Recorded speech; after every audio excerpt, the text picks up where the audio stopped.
Olá! Vamos falar de um dos grandes paradoxos do Brasil. As micro e pequenas empresas são, sem dúvida, a espinha dorsal da nossa economia, geram a maioria dos empregos. Mas, quando a gente olha para o mercado global, a participação delas é quase zero.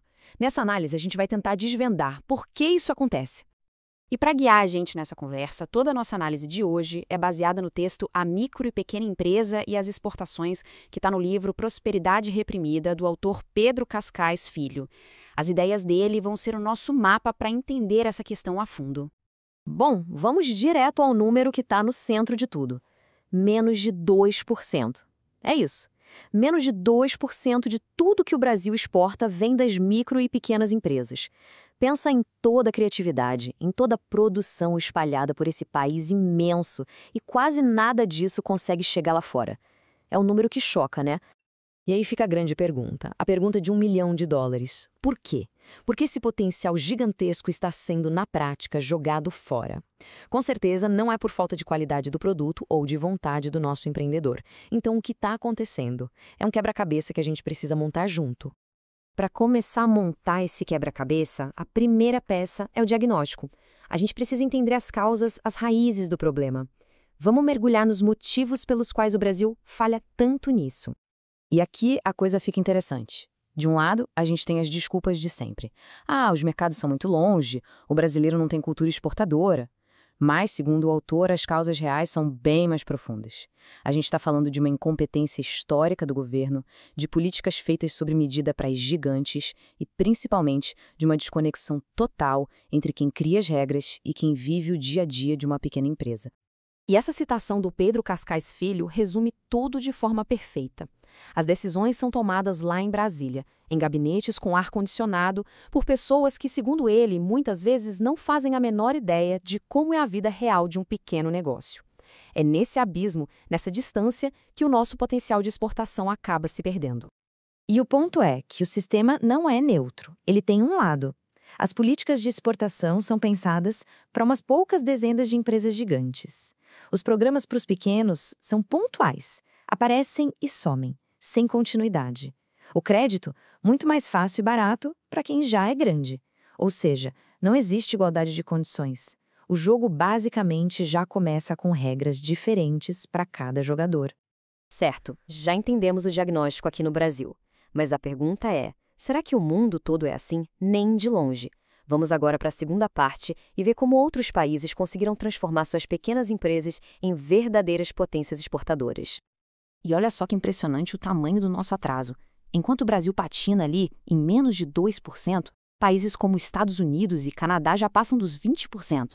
E aí a gente olha para a Itália e o número é inacreditável. 80% das exportações italianas vêm das pequenas e médias empresas. 80%. Isso prova que não só é possível, como pode ser a regra do jogo. Mas o sucesso da Itália não foi mágica, nem um milagre cultural. Foi uma decisão política, lá nos anos 70. Eles criaram leis específicas que deram isenção de impostos e acesso a crédito super barato que os pequenos.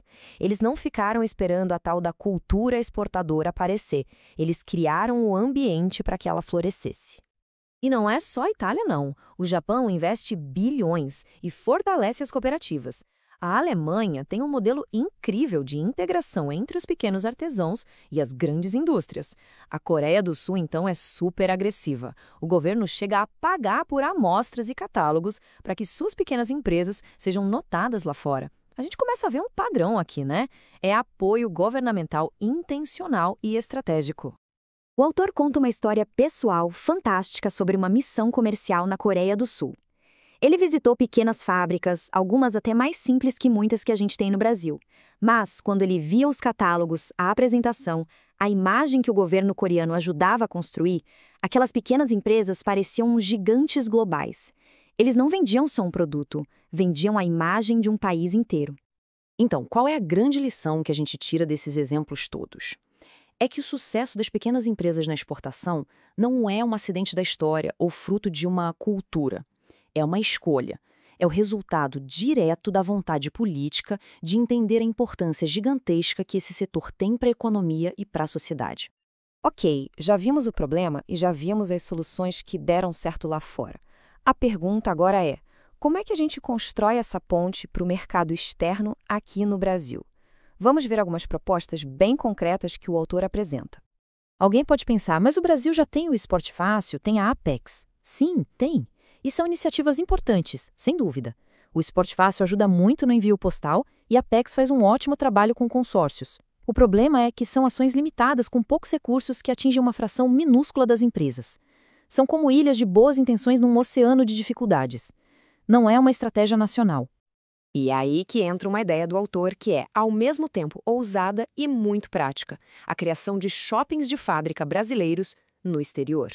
Imagina só, um espaço em Nova York, em Lisboa, em Buenos Aires, onde o consumidor estrangeiro entra e compra direto de dezenas de pequenos fabricantes brasileiros. E como isso funcionaria? A ideia não é que o governo construa, mas que ele dê a segurança para que investidores privados, como fundos de pensão, banquem o projeto. Aí, uma agência especializada selecionaria as melhores empresas que poderiam abastecer suas lojinhas com pequenas remessas. E o mais legal, esses lugares seriam também centros da cultura brasileira, com música, arte, para atrair ainda mais gente. Claro que só os shoppings não resolvem tudo, eles precisam de uma base sólida por trás. E isso significa reformas estruturais. A gente precisa de leis claras para facilitar a criação de consórcios e cooperativas de exportação, precisa de um banco que realmente financie o pequeno, porque o BNDES na prática não chega até ele. E talvez o mais básico de tudo, a gente precisa de dados. E isso nos leva a um ponto que, sinceramente, é inacreditável. O sistema oficial que controla todas as exportações do Brasil, o Siscomex, não consegue diferenciar o que foi exportado por uma empresa pequena, média ou grande. É como um médico tentando tratar um paciente sem poder medir a febre ou a pressão. Como é que se cria uma política pública para algo que nem sequer se consegue medir? É impossível! E assim, a gente fecha essa análise com uma reflexão final. As ideias existem. Os exemplos de sucesso no mundo estão aí, para todo mundo ver. A capacidade e a criatividade do nosso povo são imensas. A questão que fica no ar é o que realmente nos falta. São as ferramentas? Ou é a vontade política de finalmente usar essas ferramentas e liberar todo esse potencial que hoje está reprimido? E essa busca por vontade política nos leva à origem de muitas dessas ideias, que não nasceram em um gabinete, mas sim de um movimento real, de empreendedores que se uniram para mudar sua realidade. Para conhecer a história fascinante desse movimento, que deu origem à ACMPV, hoje conhecida como AMP, e para ter acesso a outras análises, visite o site empreendedorismoempauta.com.br. E se essa conversa fez sentido, compartilhe essa visão. Vamos fazer com que mais pessoas entendam o imenso potencial que o Brasil tem em mãos. Muito obrigado!